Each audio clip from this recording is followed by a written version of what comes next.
Order. Question number 10, Paul Foster-Bell. Tēnā koe e te mana whakawa. Sir, my question is to the Minister of Education and asks, what reports has she received on NCEA Level 2 results for 2015? The Honourable Hekia Parata.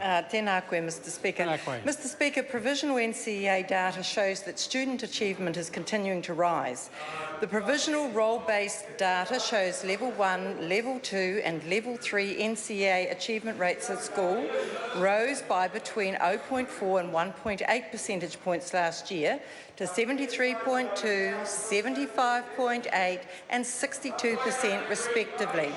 Over the same period, the proportion of Year 13 students gaining university entrance increased. It's so good, isn't it, that the opposition is celebrating the rise in achievement of New Zealand students, because so many more kids are doing so. Supplementary. Supplementary question, Paul Foster-Bell. Thank you, sir. Supplementary to the Minister. What action has led to these positive results for young New Zealanders? Mr. The Speaker, Honourable Hekia Parata. since we took office at the end of 2008, Level 2 achievement rates in school have risen 15%. This rise reflects our government's focus on ensuring that all students get the opportunity to succeed. We're driving achievement through our unrelenting focus on lifting achievement for all students, working with schools and parents, raising the quality of teaching and learning, and identifying and targeting those students at risk.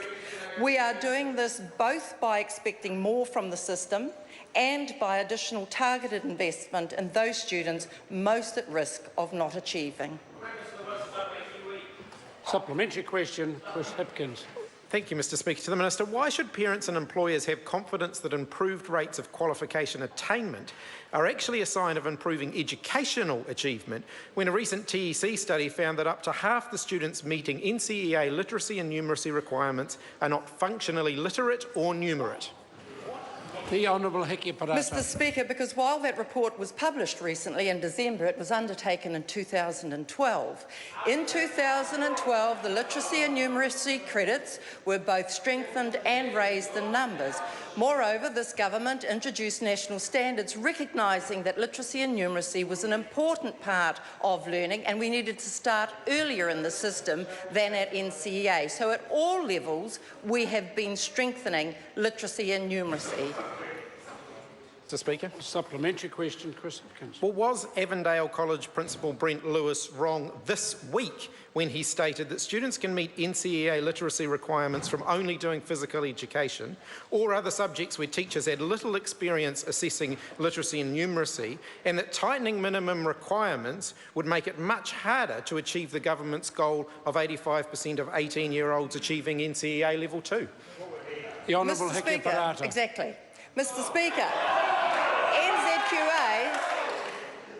because NZQA carries out a moderation of 100,000 standards every year, and I put a lot of respect into the work that they do. Moreover, as it happens, you are required to be literate in a range of subjects and not simply English. So you may understand that other countries can be literate in French and in Japanese. It doesn't just happen in English. It is important that kids learn literacy around all subjects, and the National Qualifications Framework makes that possible. The assessment is done by moderators approved and accredited by NZQA, and the Auditor General in 2014 backed those processes. Question.